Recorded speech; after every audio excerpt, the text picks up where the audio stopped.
চালু করে দিয়ে 30 সেকেন্ড দেখে চলে আসা।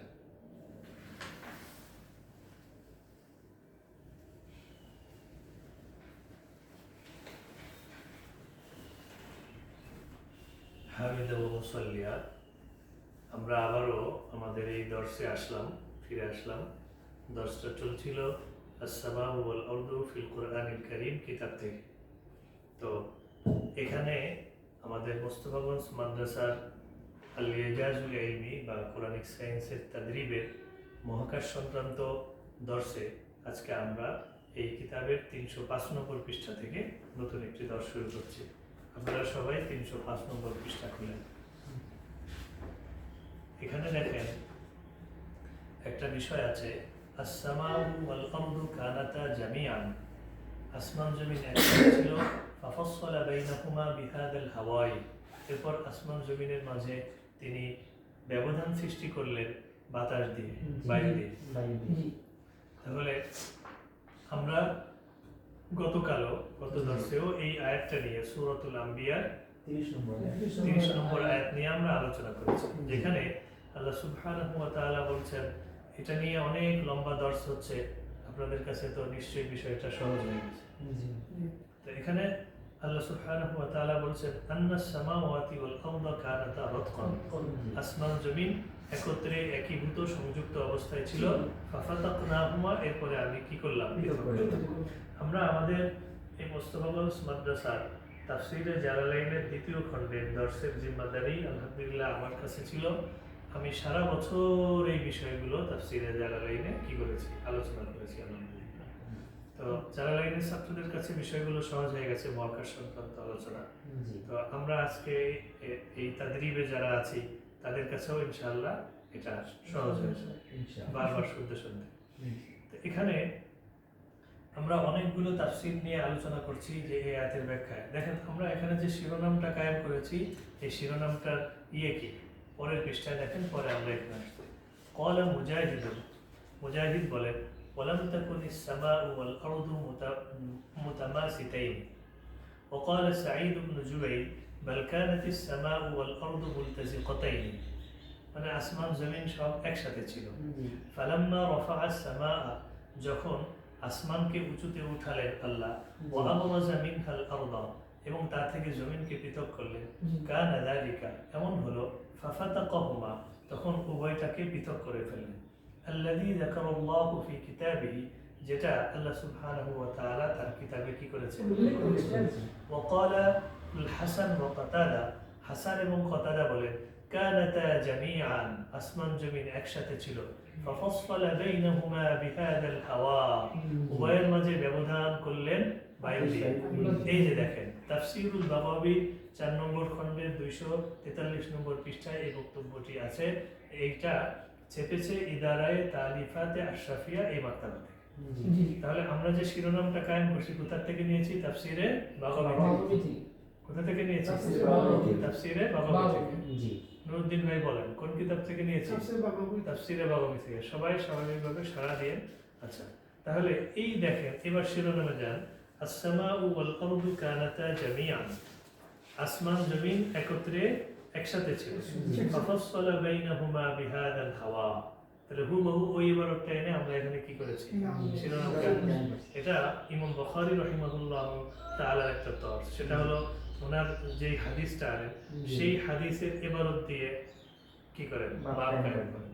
এবং আপনারা কুতুবে সিত্তায় দাওরার বছর গিয়ে দেখবেন যে অনেক হাদিসের ইবারত দিয়ে কি করে, বাব কায়েম করেন। এজন্য তখন করে যে তরজমাতুল বাব কি, মানে হাদিসের বিষয়বস্তুর সাথে শিরোনামের মিল কি, এটাকে কি বলে, তরজমাতুল বাব।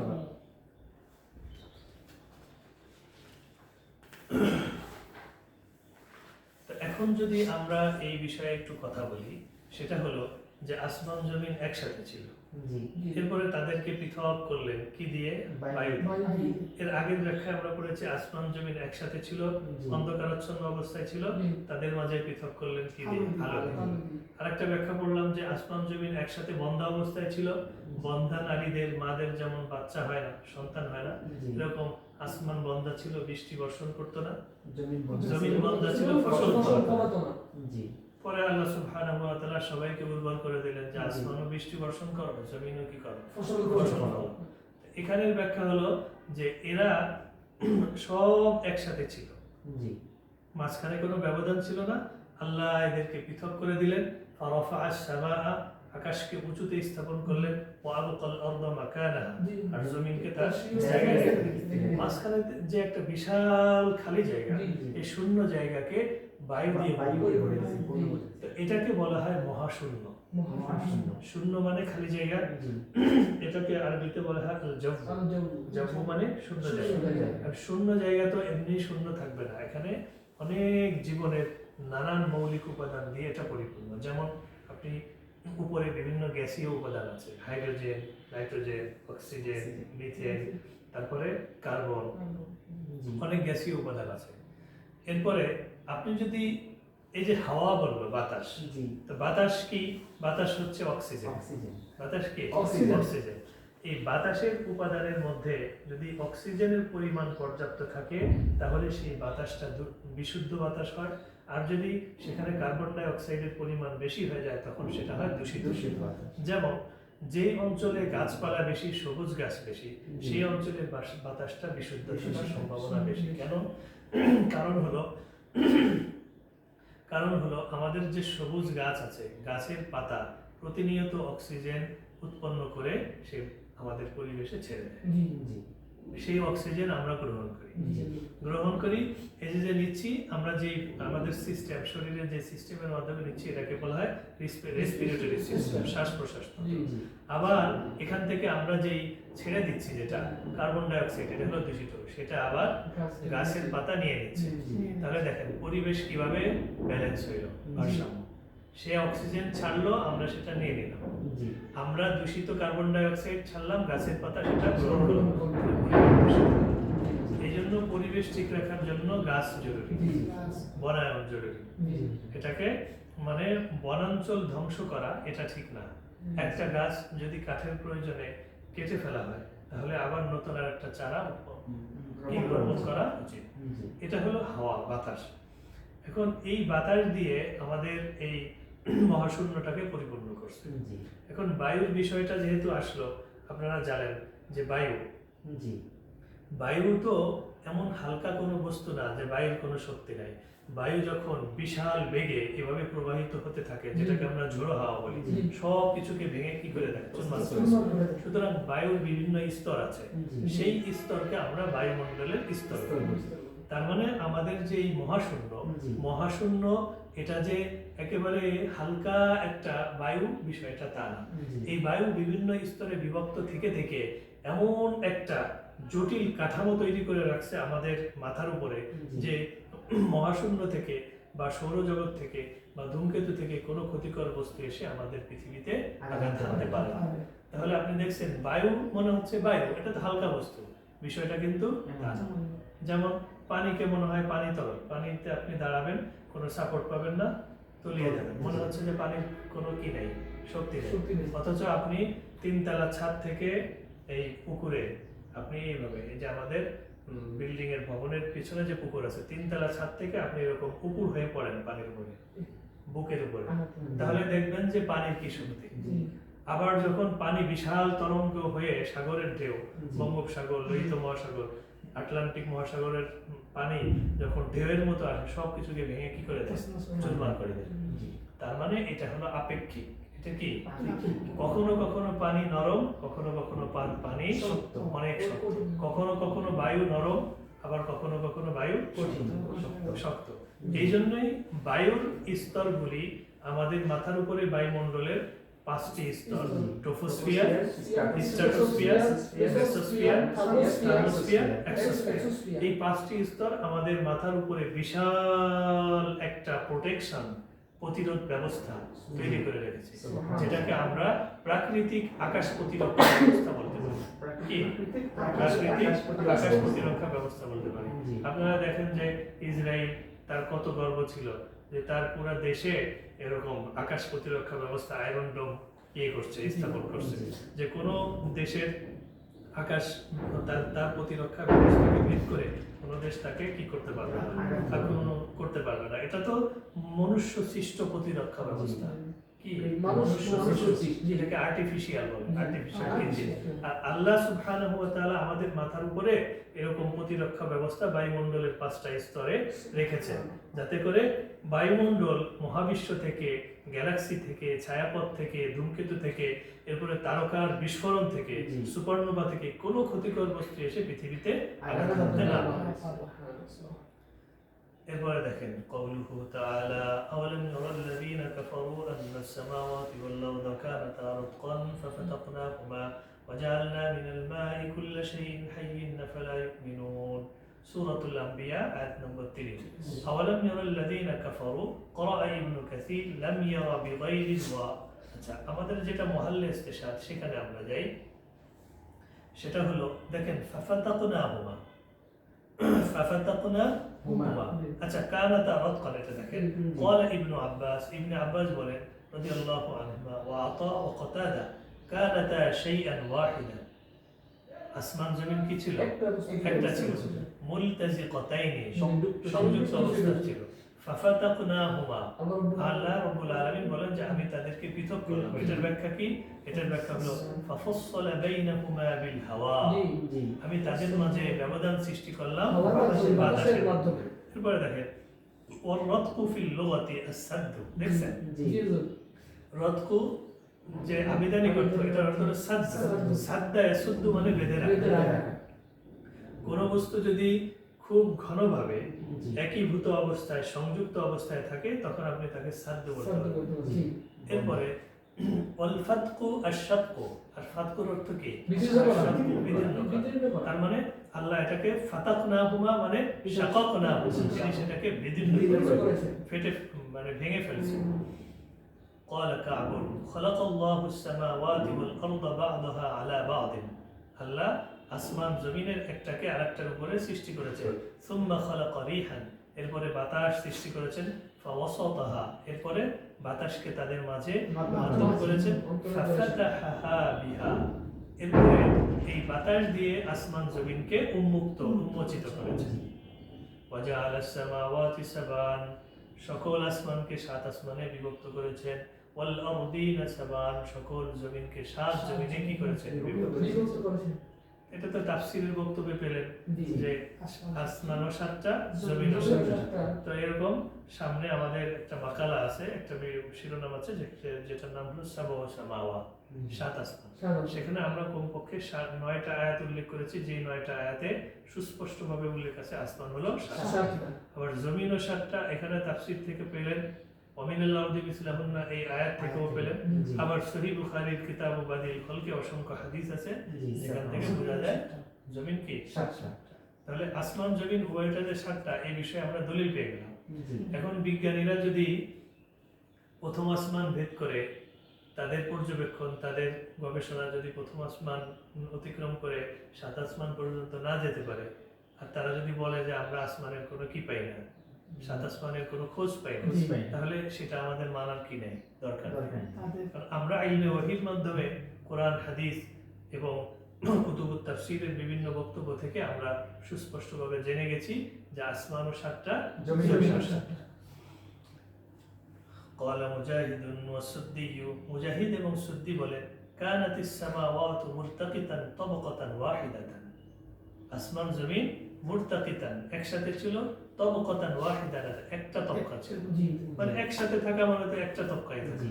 ফাফাতাকাহা, তাকে খুলে দিলেন। ফাজাআলাহা সাবআ সামাওয়াতিন, তাকে 7 আসমান করলেন।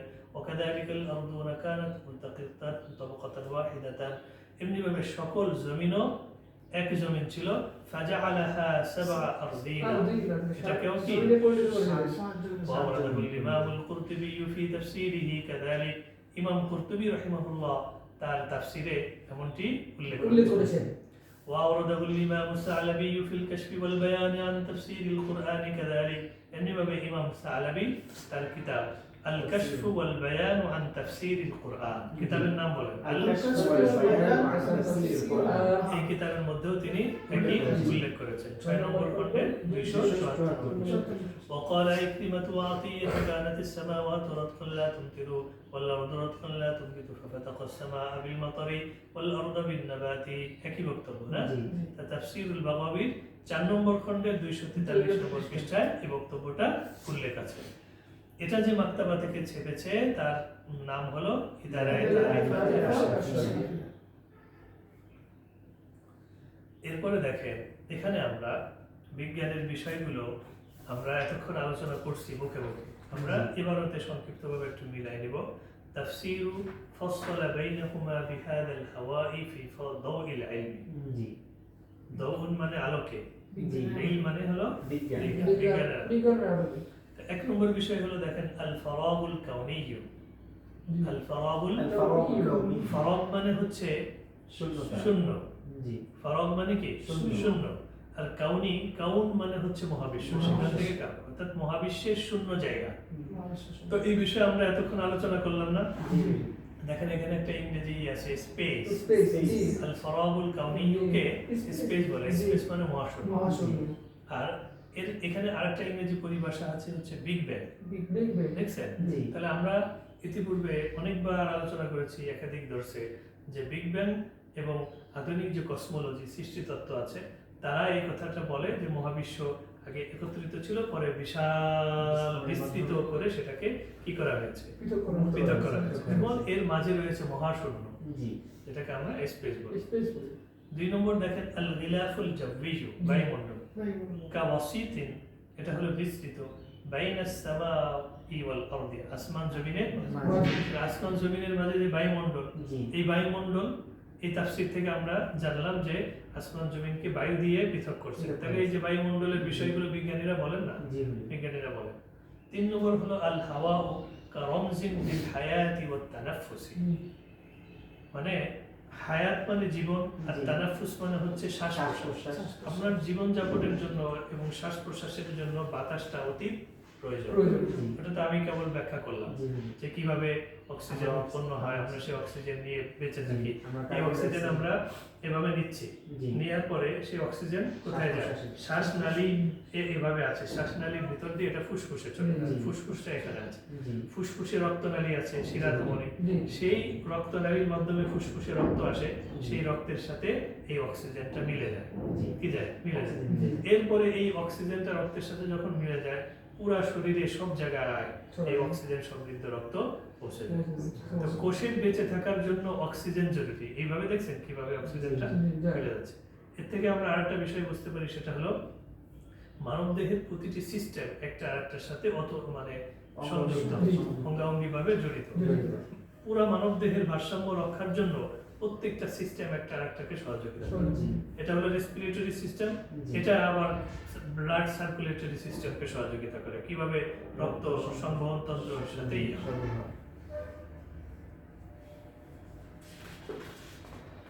4 নম্বর বিষয় হলো আত-তামাদ্দুদুল কাউনিয়্যু, মহাবিশ্বের সম্প্রসারণ।